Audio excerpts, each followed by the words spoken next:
I'm a realtor in Anderson, South Carolina. My business's name is Locke and Key Associates, and I'm also a blogger. The name of my blog is Boots and Bow Ties, and I've been honored to read a book, a children's book for Hispanic Heritage Month, and the one I picked is called You Are Special, and it's by Max Lucado, and it's really important to me and my wife and my two boys.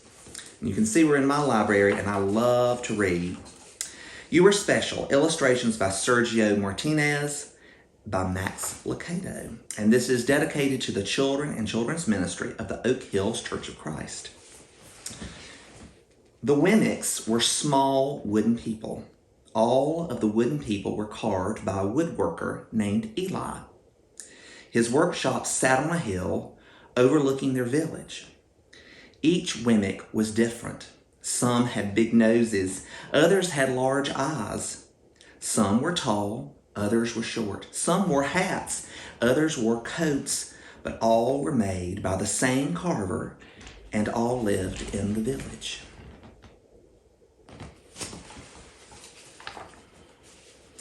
And all day, every day, the Wemmicks did the same thing.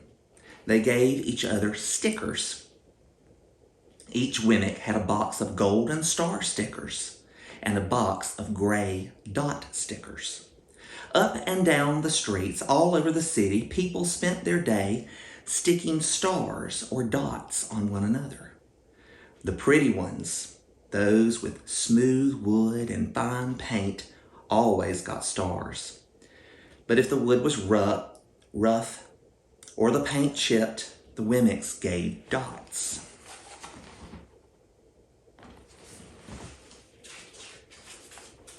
So the talented ones got stars too. Some could lift big sticks high above their heads or jump over tall boxes. Still others knew big words or could sing pretty songs. Everyone gave them stars. Some Wemmicks had stars all over them. Every time they got a star, it made them feel so good. It made them want to do something else to get another star. Others, though, could do little, and they got dots. See all of them with stars? Punchinello was one of these. He tried to jump high like the others, but he always fell. And when he fell, the others would gather around him and give him dots. Sometimes he fell and his wood got scratched, so the people would give him more dots. Then he would try to explain why he fell. He would say something silly, and the Wemmicks would give him more dots. After a while, he had so many dots that he did not want to go outside. He was afraid he would do something dumb, such as forget his hat or step in water, and then people would give him another dot. In fact, he had so many gray dots that some people would come up to him and give him a dot for no reason at all. There's Punchinello. See all the dots?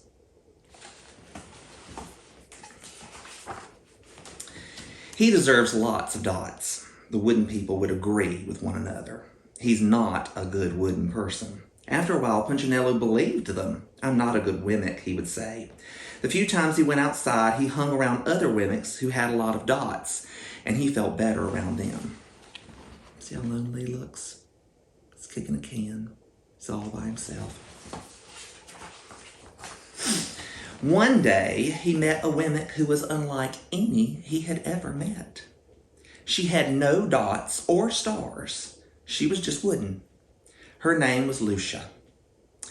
It wasn't that people didn't try to give her stickers. It's just that the stickers didn't stick.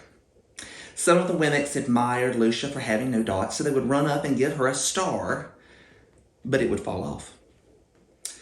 Others looked down on her for having no stars, so they would give her a dot, but it wouldn't stay either. There's Lucia. See, she has no dots or stars. That's the way I want to be, thought Punchinello. I don't want anyone's marks. So he asked the stickerless Wemmick, how did she do it? It's easy, Lucia replied. Every day I go see Eli. Eli? Yes, Eli, the wood carver. I sit in the workshop with him. Why? Why don't you go find out for yourself? Go up on the hill. He's there. And with that, the Wemmick, who had no stickers, turned and skipped away.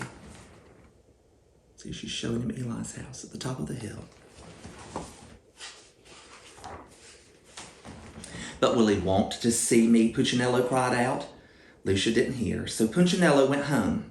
He sat near a window and watched the other wooden people as they scurried around, giving each other stars and dots. It's not right, he muttered to himself, and he decided to go see Eli.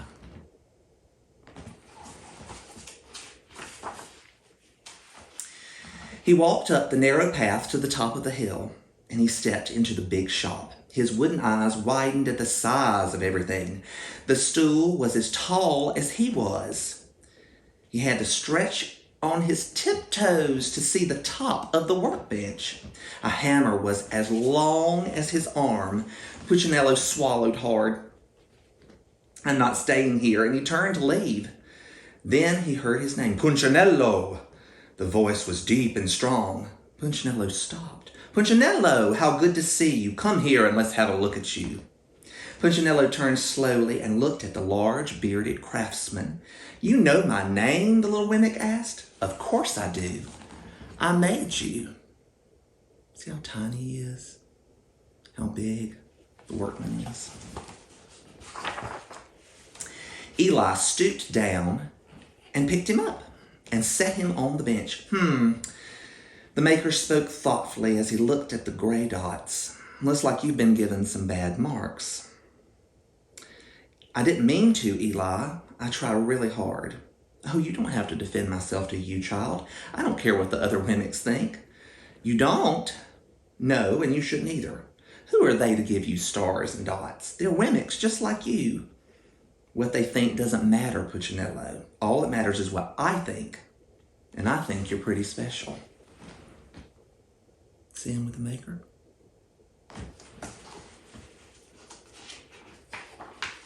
Punchinello laughed. Me? Special? Why? I can't walk fast, can't jump. My paint is peeling. Why do I matter to you? Eli looked at Punchinello, put his hands on those small wooden shoulders and spoke very slowly. Because you're mine. That's why you matter to me. Punchinello had never had anyone look at him like this before. He didn't know what to say.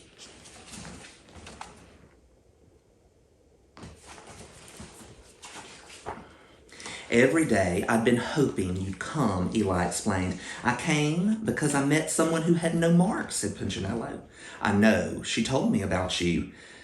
Why don't the stickers stay on her? The maker spoke softly. Because she has decided that what I think is more important than what they think.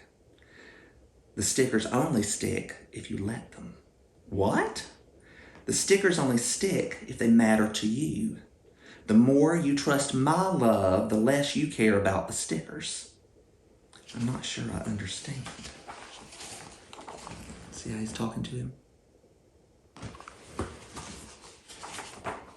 Eli smiled. You will, but it will take time. You've got a lot of marks. From now on, just come see me every day and let me remind you how much I care. Eli lifted Punchinello off the bench and set him on the ground. Remember, Eli said to the Wemmick as he walked out the door, you are special because I made you, and I don't make mistakes.